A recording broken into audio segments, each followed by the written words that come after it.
Estou lendo um estudo acerca do livro de Isaías, a partir da introdução, a introdução por David F. Payne. A vida e época de Isaías. Isaías, filho de Amós, nasceu na metade do reinado de Uzias, 791 a 740 a.C. Numa época de evidente estabilidade relativa à prosperidade para Judá, ele parece ter vivido na capital, onde talvez tenha pertencido a uma família da aristocracia. Por outro lado, o próprio status de profeta pode lhe ter dado acesso à corte real. Seu chamado para o ofício profético ocorreu no ano da morte de Uzias, 6:1. Seu casamento provavelmente ocorreu logo depois, talvez no reinado de Jotão, confira 740 a 732 a.C. Ele teve ao menos 2 filhos, a quem deu os nomes simbólicos de Sear, Jezub, 7.3, e Masher, Machal, Hashbaz, 8, do 1 ao 4, que eram adolescente e bebê, respectivamente na época da invasão Ciro-Efraimita, confira 735 e 734 a.C. Essa invasão ilustra os efeitos da ameaça crescente da Assíria, cujos exércitos eram um perigo constante para os pequenos estados do Levante, incluindo os reinos de Israel, Judá e Damasco. Israel e Damasco juntaram forças para resistir aos assírios, mas quando Acais sabiamente se negou a aderir à infeliz coalizão, eles atacaram e invadiram Judá. Acais, em desespero, deu o passo irrevogável de pedir ajuda ao rei assírio, apesar das sérias advertências de Isaías de não fazer este movimento. Capítulo 7. O desfecho foi a redução de Judá ao estado de vassalo involuntário da Síria, enquanto Israel sofreu tratamento muito mais severo, começando pela perda de grande parte do seu território em 733 a.C. e terminando com o cerco de Samaria e a queda do reino aproximadamente uma década depois. A queda do reino irmão deve ter aumentado o temor de Judá diante da Síria, mas também a sua hostilidade para com o conquistador. Durante o reinado de Ezequias, confira 729 a 686 a.C., houve diversas tentativas da rebelião contra o domínio assírio. Ezequias foi à busca de aliados, um dos quais foi Merodach-Baladan, um caldeu que conseguiu tomar e manter o trono da Babilônia por algum tempo, 721 a 710, e novamente entre 705 a 702 a.C., até que finalmente foi expulso por Senaqueribe, capítulo 39. Ezequias concluiu que o momento adequado para a revolta havia chegado em 704, mas em 701 as forças do rei assírio devastaram Judá e se focaram à rebelião, embora não sem baixas desastrosas para suas próprias forças. Isaías advertiu contra todas as alianças e rebeliões, mas também profetizou que Deus iria proteger Jerusalém. Ele não foi hostil para com Ezequias, que foi um rei muito mais devoto do que os seus predecessores imediatos. Não se pode afirmar se Isaías vivia ainda durante o reinado de Manassés. A tradição judaica posterior afirma que sim e que foi martirizado por Manassés, mas não há evidências contemporâneas para comprovar a história. As datas mencionadas acima estão fundamentadas na pressuposição das corregências, o livro e sua autoria. O ponto de vista cristão e judaico acerca da autoria do livro é muito simples. Um homem, o profeta Isaías, do século 8 a.C., escreveu cada capítulo do livro. Fora dos círculos conservadores, entretanto, a erudição moderna defende uma perspectiva muito mais complexa. Embora haja discordâncias acerca de alguns detalhes, a maioria dos estudiosos defendia um quadro mais ou menos assim.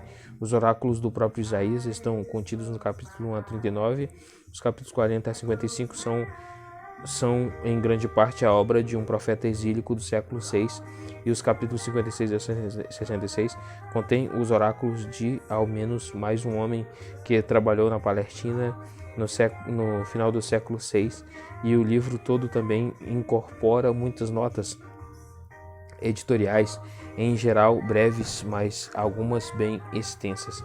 Em especial, os capítulos 24 a 27 e os capítulos 36 a 39 são raramente considerados provenientes da mão de Isaías. A última seção é biográfica, virtualmente idêntica a 2 Reis 18:13 e 20:19, de onde pode ter sido extraída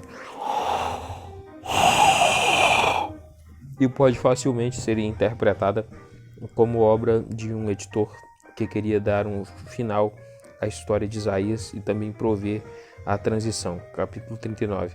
Para os capítulos 40, em que a Babilônia é um tópico tão importante, os capítulos 24 a 27 são caracterizados como apocalípticos, e como é comum datar qualquer coisa de natureza apocalíptica no final do período exílico, muitos estudiosos consideraram esses capítulos como também a última parte de todo o livro.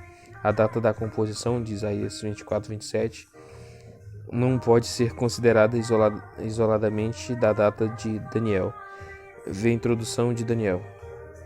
Se a data tradicional do século VI de Daniel for aceita, teremos pouca dificuldade em atribuir esse material apocalíptico entre Antigo a Isaías. Em geral, há duas questões bem diversas envolvidas. Em primeiro lugar, uma questão básica é se a literatura profética como um todo contém algum material editorial, e em segundo lugar é preciso determinar se os óculos do livro de Isaías são obra de um profeta ou de dois ou mais. Não pode haver dúvida alguma de que um certo sentido do livro contém material editorial. Os profetas eram, em primeiro lugar, pregadores. Isso quer dizer que o seu ministério original era oral. Seus oráculos, anunciados oralmente em situações específicas para plateias específicas,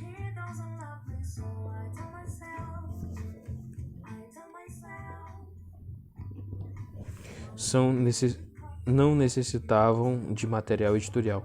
Mas quando esses oráculos foram compilados e transformados em material escrito, uma certa quantidade de material adicional para fornecer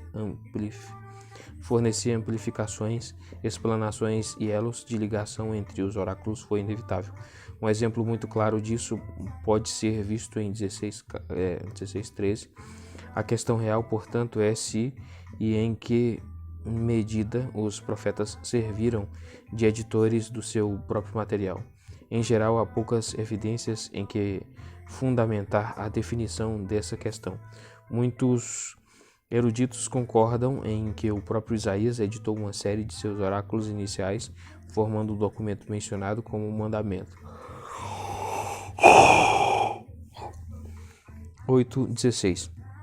Esse versículo, no entanto, também cita os discípulos dele, e se crê amplamente que os editores finais dos livros proféticos não foram os próprios profetas, mas as suas escolas de profetas. Talvez a questão não seja tão importante. A doutrina da inspiração não está em perigo, pois o Deus que inspirou os profetas pode ter inspirado seus discípulos e editores da mesma forma. De todo modo, diversos autores evangélicos não encontram dificuldade alguma em imaginar esse tipo de atividade editorial. Vê especialmente NBD, Isaías, livro de. Contudo, se houve editores ou não, a pergunta agora é: houve dois ou mais outros profetas cuja obra foi incorporada à última parte do livro? Os argumentos acerca disso são de dois tipos: doutrinais e evidenciais. Muitos autores evangélicos assumiram a posição de que o Novo Testamento resolve a questão, visto que citações de todas as partes do livro são atribuídas a Isaías pelo nome. Romanos 9:27, em que citações de Isaías 1:9, em que há citações de Isaías 1:9. 10, 22 e 23, 53, 1, 65, 1. No entanto, isso não encerra a questão. Pode-se argumentar que o Novo Testamento nunca discute a questão de autoria e que, em todos os casos, os autores do Novo Testamento estavam simplesmente usando modos de referência geralmente aceitos. É verdade, não obstante,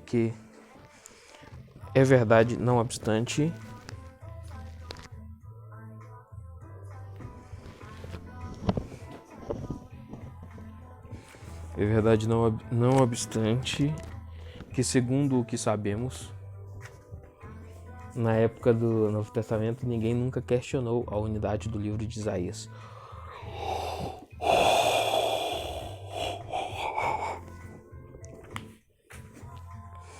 Outro argumento doutrinal precisa ser descartado imediatamente como irrelevante.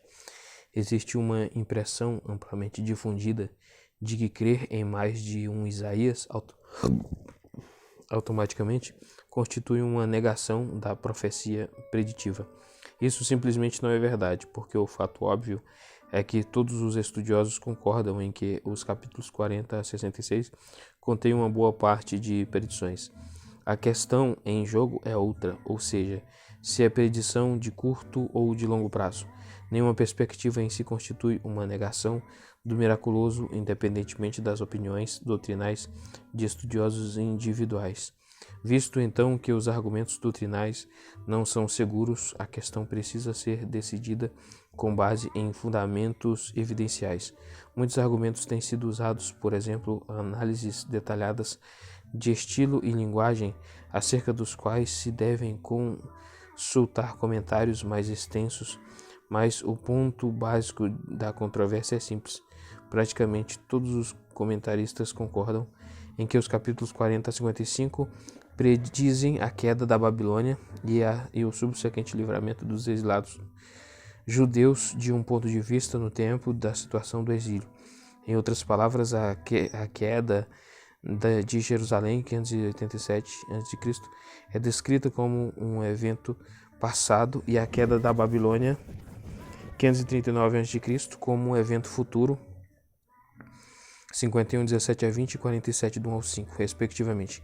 A questão é, portanto, se o mensageiro de Deus, nestes capítulos, viveu de fato durante esse intervalo, ou se o próprio profeta Isaías estava há cerca de 150 anos antes, não somente predizendo o final do exílio, mas também se colocando meramente na posição real dos exilados. Não negamos a segunda possibilidade, se estamos dispostos a aceitar o miraculoso por um lado. O nome de Isaías não ocorre nem uma vez após o capítulo 39.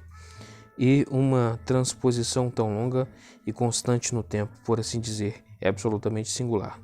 Precisamos encarar o fato de que não há uma única indicação nesses capítulos de que as predições são de longo alcance. Por exemplo, Ciro é citado casualmente em 44:28 e 45:1, como se todo leitor já soubesse quem ele era, contraste com a formulação de 1 Reis 3:2, em que Josias é uma personagem no futuro indefinido.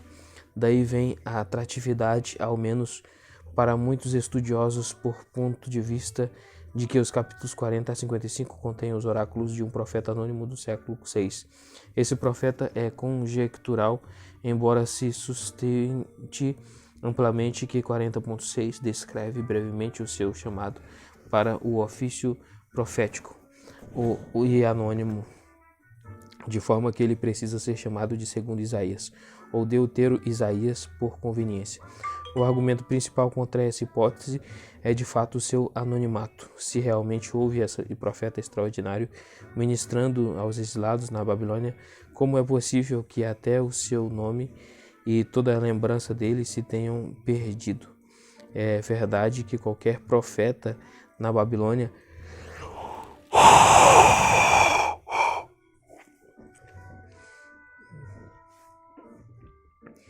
que predisse a queda da Babilônia teria sido obrigado a adotar algumas medidas de sigilo para sua própria proteção.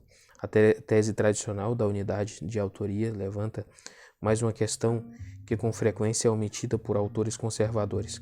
Precisamos perguntar como as mensagens aos exilados foram transmitidas. Não basta dizer que todo o livro de Isaías deve ter estado completo e disponível a eles, por duas razões. Em primeiro lugar, há passagens que são ordens explícitas, aplicáveis a pontos específicos no tempo, como os leitores exílicos de um livro antigo poderia ter sabido quando obedecer à prescrição de 48:20, por exemplo. Qualquer exilado que tivesse tentado obedecer a essa ordem 25 anos antes da hora teria provocado uma reação imediata e severa das autoridades babilônicas. Além disso, muitos dos oráculos e argumentos do profeta são claramente apresentados em resposta às afirmações e queixas feitas pelos exilados. Os seus argumentos teriam perdido grande parte da sua relevância e eficácia se tivessem sido conhecidos anteriormente. Em segundo lugar, poucas pessoas, especialmente no exílio, teriam tido acesso a extensos e muito bem elaborados documentos escritos. A mensagem profética necessariamente teria sido proclamada publicamente e toda a comunidade devesse ouvi-la. Assim, a única possibilidade razoável, aparentemente, é que uma pessoa desconhecida levou os oráculos dos capítulos 40 a 55 à atenção dos exilados na Babilônia, 540 a.C., e ele provavelmente declarou muitas das palavras proféticas quando a comunidade se reuniu para oração e adoração pública. Portanto, sentimos-nos compelidos a conjecturar a existência de um segundo Isaías, se não como autor, ao menos como o mediador e porta-voz dos capítulos 40 a 55. As mesmas considerações gerais também se aplicam aos capítulos 56 a 66. Aqui, as palavras proféticas são dirigidas ao povo judeu em Judá, logo após o exílio, e muitos eruditos conjecturam que houve mais um profeta um terceiro Isaías ou trito Isaías, se não diversos homens nessa época. Se essa possibilidade for rejeitada, mais uma vez, precisamos dar espaço para algum mediador ou porta-voz. Os poemas do servo. 4 textos na segunda parte do livro deram origem a prolongadas discussões e controvérsias. São eles: 42 do 1 ao 4, 49 do 1 ao 6, 50 do 4 ao 9, 52 13 a 53 12. Embora outros versículos e textos sejam às vezes associados a eles, são em geral conhecidos como os cânticos do servo em uma parte da profecia. Israel é conhecido como o servo do Senhor, 41:8, mas o servo dos chamados cânticos é retratado de forma bem diferente, mesmo que se use linguagem semelhante aqui e ali. Se esses textos ainda se referem à nação, ponto ainda defendido pela maioria dos autores judeus e de não poucos autores e comentaristas cristãos, precisamos dizer ao menos que há alguma diferença entre esses dois retratos de Israel. As passagens em si não identificam o servo, a não ser que 49:3 o faça, mas a palavra Israel nesse versículo também é um ponto de discussão considerável. Poderia ser o acréscimo feito por engano de um escriba, visto que um manuscrito hebraico a omite, ou mais provavelmente o nome aqui poderia funcionar como designação de um líder em Israel. O Novo Testamento vê em Jesus o cumprimento de algumas teses.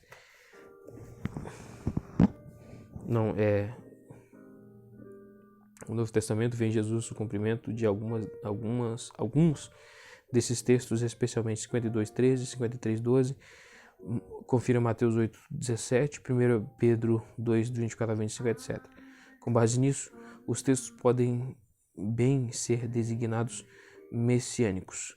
Devemos deter-nos por um instante, no entanto, antes de aplicarmos a simples equação servo igual Messias. A questão importante não é tanto se Jesus cumpriu a função do servo, mas que tipo de função ele cumpriu como servo. Afinal, o Novo Testamento o mostra cumprindo uma série de funções do Antigo Testamento, incluindo a de Israel. Mateus 2,15, confira Oséias 11:1. Em outras palavras, pode não haver conflito essencial algum entre identificar o conflito. Em outras palavras, pode não haver conflito essencial algum entre identificar o servo com Israel e encontrar o cumprimento da função em Cristo. Muitos outros pontos de vista foram sugeridos. O estudo até 1955 em C.R. Norte, de Suffering Servant, isso Deutero Isaías. 2.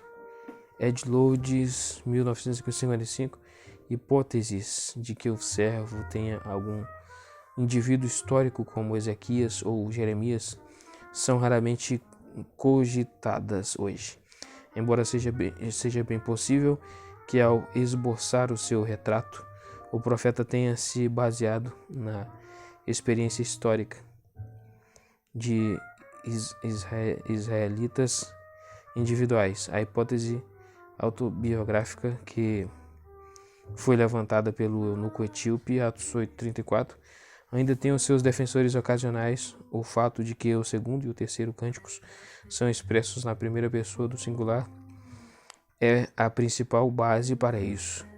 Mas todos os pontos de vista deparam com o obstáculo intransponível de que o servo é, por assim dizer, maior do que a vida.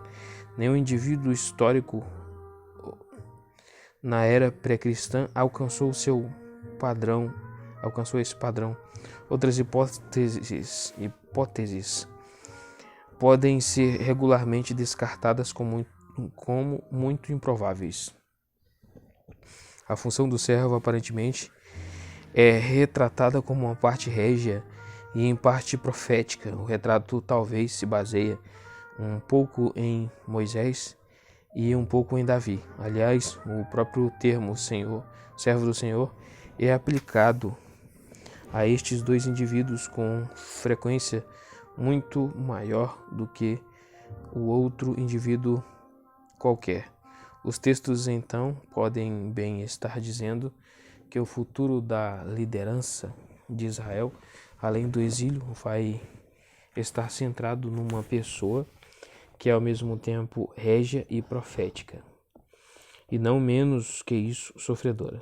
Termos como rei e ungido podem ter sido evitados propositadamente, em parte porque a palavra rei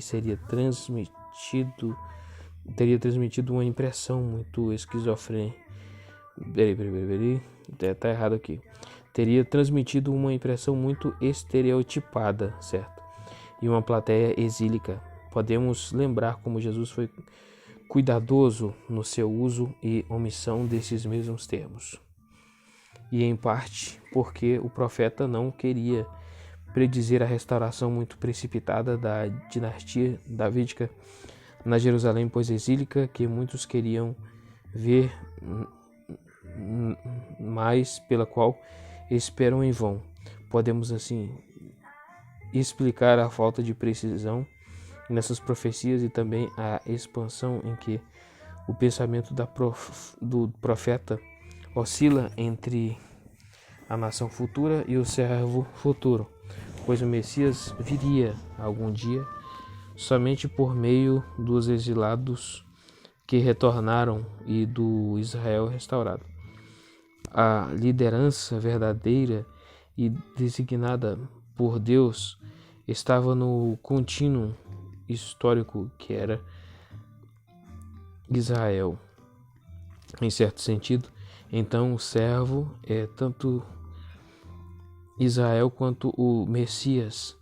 A grande percepção no retrato que o profeta faz do servo está no significado central dado ao movimento, central dado ao sofrimento. O ensino do livro. Os ensinos contidos no livro de Isaías são de grande amplitude e não podem ser facilmente resumidos. Analisados cronologicamente, giram em torno de 3 situações históricas: Judá sob o domínio assírio, capítulos 1 a 39, o exílio na Babilônia, capítulos 40 a 55, e Judá logo após o exílio, capítulos 56 a 65. Em outras palavras, o livro contém as mensagens anunciadas a 3 gerações diferentes. No entanto, o livro pode ser analisado também como um todo, e nesse caso pode ser dividido em diferentes formas. Por exemplo, R.K. Harrison defende com veemência uma divisão em 2 partes, em que os capítulos 1 a 33 são quase exatamente paralelos em capítulos 34 a 66. O seu Introduction the Old Testament, página 788 e 689. A maioria dos eruditos acha, no entanto, que é mais fácil compreender o livro em termos da sua divisão tríplice comum. Depois, temas em particular servem para unir o livro. O primeiro é o tema da santidade de Deus, marcada indelevelmente na mente de Isaías no momento de seu chamado, e embora com frequência por uma frase característica do seu livro, mais rara em outros livros da Bíblia, o Santo de Israel, 1:4, etc. O segundo tema proeminente em Sião, Jerusalém, que era tanto a capital política da nação quanto o lugar no templo. Isaías tinha uma percepção clara do que significava a santidade acima de tudo e Deus acima de... Eu tô lendo a coisa. Isaías tinha uma percepção clara do que significava a santidade acima de tudo, uma retidão moral total, e uma convicção fortíssima de que Jerusalém, como a cidade santa, deveria demonstrar o tipo de santidade que caracterizava Deus. Era óbvio demais que a Jerusalém da época não somente ficava além desse padrão, mas na verdade exibia as condições exatamente contrárias, um estado de coisas condensado em 5:7, ainda que os cidadãos tentassem esconder o fato sob o brilho falso de piedade e retidão aparentes. O primeiro propósito de Isaías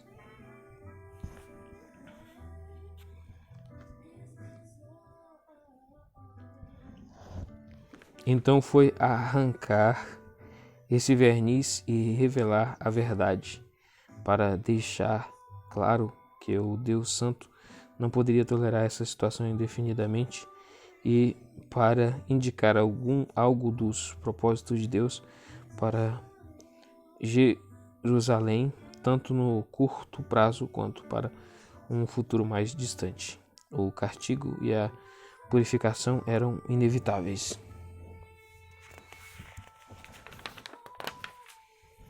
O castigo ocorreria na esfera da política internacional, mas muitos dos contemporâneos de Isaías não enxergaram a mão de Deus, nem na condução dos eventos históricos, nem nas atividades das nações estrangeiras. Por isso, a palavra se viu impelido a destacar o poder de Deus em todo o mundo, já marcado na profecia na ocasião do seu chamado. Visto que Deus estava no controle e toda a situação humana, as intrigas e maquinações políticas eram tolas e, aliás, revelavam a falta de fé no Senhor da história. Por isso, o chamado à fé, especialmente 7, 4 e 9. A situação aparentemente demandava um castigo final, o aniquilamento de um povo intransigente, mas Deus era o Santo de Israel, que não podia abandonar o seu povo e que, na situação específica dos dias de Isaías, não abandonaria a sua cidade. Um remanescente do seu povo sobreviveria. E numa terra devastada pelos exércitos assírios, Jerusalém escaparia da destruição. Ambas as predições tinham sido cumpridas quando 1, 8 e 9 foi escrito. Depois disso, o homem no holocausto sairia no tempo certo. Um exemplo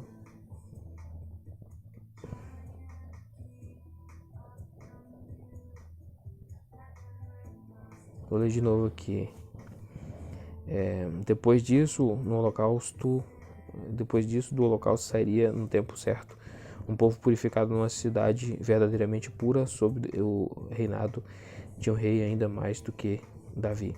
Embora muitos dos oráculos de Isaías estejam relacionados a situações históricas específicas e precisem ser consideradas contra esse pano de fundo, existia e existe uma qualidade atemporal nesses temas vistos como um todo. Jerusalém veio a ser sinônimo do povo que adora a Deus, que em todas as épocas precisa, mesmo em graus diferentes, das advertências, das repreensões, dos lembretes, dos apelos e das promessas oferecidas em Isaías 1 a 39. Os capítulos foram transformados em material escrito, tanto como testemunho da exatidão das predições de Isaías, como em virtude do valor permanente dos seus ensinos. Nos capítulos 40 a 55 se divisa uma nova situação histórica. O castigo agora já passou, e o nome Jerusalém agora não se refere somente à cidade em ruínas, mas a seus sobreviventes deportados para a língua Mesopotâmia. A linha central da mensagem, por isso, agora é diferente a dos capítulos 1 a 39 e denúncia severa dá lugar à esperança e ao conforto, 40.1, etc. Mesmo assim, a continuidade, a esperança pelo futuro distante poderia ser agora a esperança pelo futuro imediato, desde que o povo de Deus